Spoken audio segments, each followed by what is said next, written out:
حضرت عمر بن خطاب رضی اللہ تعالی عنہ روایت فرماتے ہیں کہ حضور نبی اکرم صلی اللہ علیہ وآلہ وسلم نے ہمیں صدقہ کرنے کا حکم فرمایا۔ اتفاق سے اس وقت میرے پاس مال تھا۔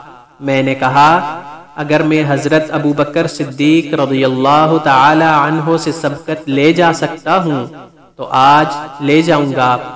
فرماتے ہیں کہ پھر میں نصف مال لے کر حاضر ہوا۔ حضور نبی اکرم صلی اللہ علیہ وآلہ وسلم نے فرمایا اپنے گھر والوں کے لیے کیا چھوڑا ہے؟ میں نے عرض کیا اس مال کے برابر ہی۔ اتنے میں ابو بکر صدیق رضی اللہ تعالی عنہ سارا مال لے کر حاضر ہوئے۔ آپ صلی اللہ علیہ وآلہ وسلم نے فرمایا ابو بکر گھر والوں کے لیے کیا چھوڑا ہے؟ عرض کیا ان کے لیے اللہ اور اس کے رسول کو چھوڑ آیا ہوں۔ میں نے دل میں کہا باخدا میں کبھی ان سے کسی نیک بات میں آگے نہیں بڑھ سکوں گا۔